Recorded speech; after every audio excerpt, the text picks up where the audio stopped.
We begin our story in the time period between Episode 4, A New Hope, and Episode 5, Empire Strikes Back. We meet up with C-3PO, who's been captured by a group of elite stormtroopers, answering to Darth Vader. Back at the Rebel fleet, Han Solo, Chewbacca, Princess Leia, and Luke Skywalker discuss rescuing 3PO, coming to the conclusion it's too dangerous a mission to rescue a droid.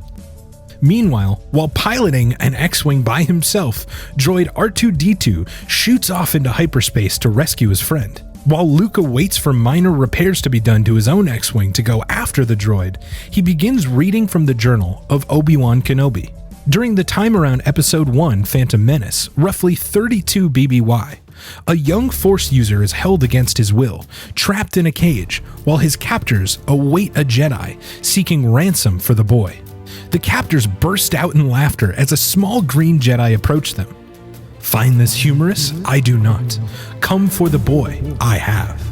The boy's captors demand a payment as Yoda uses the Force to make his soon-be attackers punch one another.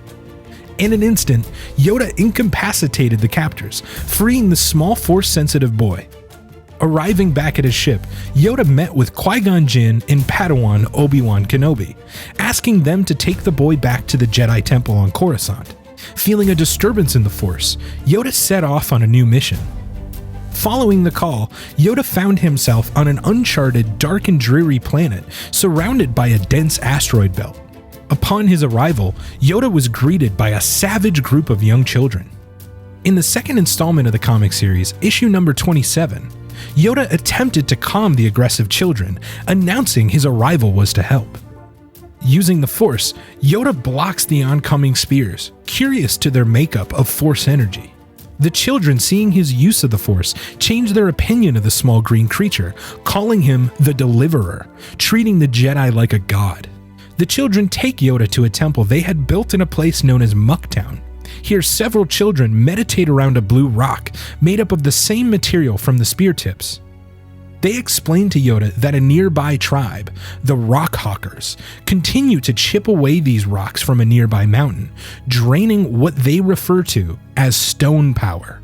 The children took the Jedi to the mountain where the stones came from, explaining to Yoda that many years ago, this place lived in harmony and its people would draw upon the great power from the Blue Mountain. A war had broke out over control of the mountain, as greedy citizens wanted to hoard its power. This tribe, the Mudwhackers, had lost the war, being cast away from the mountain, taking only the stones they could carry with them. Yoda, making his way towards the mysterious mountain, is stopped by the Rockhawkers, who to Yoda's surprise are also children. These children, far better equipped with weaponry, attack the Jedi. In an attempt to use the Force to stop the oncoming attacks, Yoda is struck by a stone. He's then awakened, chained to the bottom of a large set of stairs. The Rockhawkers demand Yoda ascend the stairs to find what they call the heart of the mountain. In the third installment, issue number 28, Yoda had been warned of the cave ahead. The Rockhawkers would send prisoners to find the heart of the mountain, never to be seen again. Continuing on his journey to seek answers, Yoda would reach the cave's entrance. He entered inside only for the opening to close behind him. This was no ordinary mountain. Yoda proceeded to explore the caverns for several days, only stopping occasionally to meditate. While exploring the cave, Yoda felt as if he was not alone. He ignited his green lightsaber as it clashed with a spear. Yoda realized his attackers were a group of older tribal citizens, mistaking him for one of the children outside. Their children. The missing parents, said Yoda. The parents explained their own children had sent them to the heart of the cave as punishment, but they had viewed the exile as refuge, calling them little monsters. They explained the children had been consumed by the war and thought of the older citizens as useless. Fearful, the parents then cast Yoda away, deeper into the sacred mountain. Continuing on his journey, the Jedi came across a young, malnourished boy pleading for help. Yoda helped feed the boy, returning his strength. The young boy named Garo explained that he had been banished to the heart of the mountain for being weak, unable to kill in battle. Unable to give Yoda anything in return for his help, the Jedi only asked for one favor: teach him the ways of the stone power. For a brief portion of this story, we flash forward to Tatooine as Obi-Wan Kenobi, laying low and concealing his true identity, writes this entry into his journal.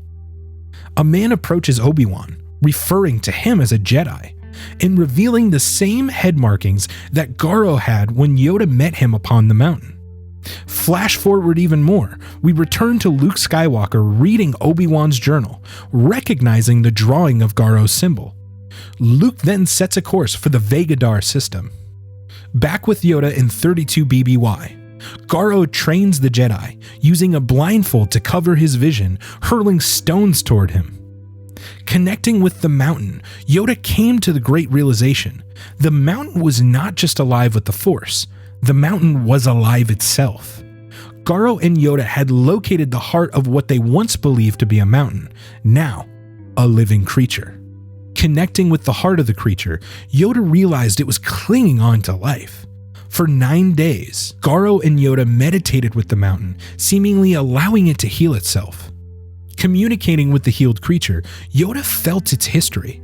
Walking stone giants once inhabited this world, only to be harmed by the greed of humans, causing them to rescind deep within the earth, becoming stagnant mountains.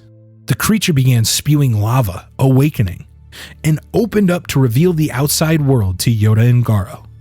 Garo nervously returned to the Rockhawkers, afraid of what they might do escaping his forced exile. Shocked by their ability to return, the Rockhawkers demanded that the Jedi tell of the mountain's secrets, but Yoda refused. Before the aggressive children could attack him, Garo's will caved and he spilled the secrets of the mountain to his former clan, in return for Yoda's safety. Garo and the Rockhawkers then left Yoda alive as he returned to the Muck Town and the Muckwhackers. Excited to see the little green creature, Yoda sadly warned the children, "Prepare we must. Begin now the real war does." Garo had begun to teach the Rockhawkers how to communicate with the mountainous creature, but instead of healing, the children poured their anger and hatred into it. Revenge. The mountain soon began to move, bursting out an arm from its side. Meanwhile, Yoda had been training the Muckwhacker children in the ways of the stone power, preparing them for battle. Yoda and the Mudwhackers noticed the mountain's sudden movements, and the Jedi went to stop it from advancing towards them. Yoda attempted to reason with the creature, but it was being controlled by the Rockhawkers and refused. The creature then went to crush the Jedi as the comic series transitions back to Luke Skywalker years later. Luke had reached the Vegadar system, and we see a planet with a dense asteroid belt, the same planet Master Yoda had once visited. Luke lands on the planet, barren, covered in sand, next to a large rock-like figure that appears to be a lifeless version of the mountainous creature's hand. Luke looks closer to investigate, troubled by what he has seen, hoping the creature's destruction wasn't the end of the story he had been reading. Just then a voice called out to him, "I knew someone would come. You're going to help me, little Jedi." An older Garo then revealed himself to Luke as he began to attack him. "Did he tell you about this place? Did he tell you how he ruined it all?" Just then, several small creatures made from the same stone as the mountain rose from the ground. "Look at them. Look upon all that's left of our once mighty living mountains," as Garo said to Luke as he told him, "You are going to help me kill them." We flash back to Yoda holding the mountainous creature's hand back as it was about to crush him. The Rockhawkers attempted to use all their stone power to defeat the Jedi, as the mountain tried to use its fists to smash the Jedi. Thinking they were victorious, they soon realized, just feet away from crushing him, the Jedi had been able to stop the creature by piercing it with his lightsaber.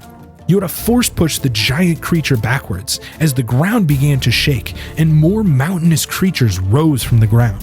The giants began to fight as Yoda made his way over to the Rockhawkers to speak with the angry tribe. We flash forward again, meeting back with an injured Luke and Garo. Garo explained that after Yoda had came to this world, all of the inhabitants left, finally realizing there were other worlds than just their own. The world began to die out without life inhabiting it, as Garo was all that remained. In the past, the Rockhawkers attempted to attack Yoda, as he casually force-pushed the young tribe, sending them tumbling backwards. Yoda approached Garo, attempting to reason with the boy. "Help me end this war," said Yoda. "They were right about me," said Garo. "I am a coward." He dropped his spear and turned away from Yoda. The giants, regaining their controlled brother's sanity, lived in peace with each other and the people who inhabited the planet. The parents of the tribal children reunited with them and set forth a new future. Flashing forward again to an older Garo and young Luke, the two fought as Skywalker refused to help him destroy the remaining stone creatures. Garo realized Luke's resilience to help him, stopped his attacks, and walked away towards the rock. Garo realized his time on this world had to end, placing his hand upon a stone, using his stone power one last time. With a blinding blue light, Garo vanished into the rock itself. Guided by the stone creatures, Luke headed to the heart of the dying mountain to hopefully heal this once powerful creature. The story then takes us to an older Yoda, exiled on Dagobah. "Yes, soon," said Yoda. "Soon ready he will be, as ready as he will ever be. Find me then he will. Here waiting, I will be."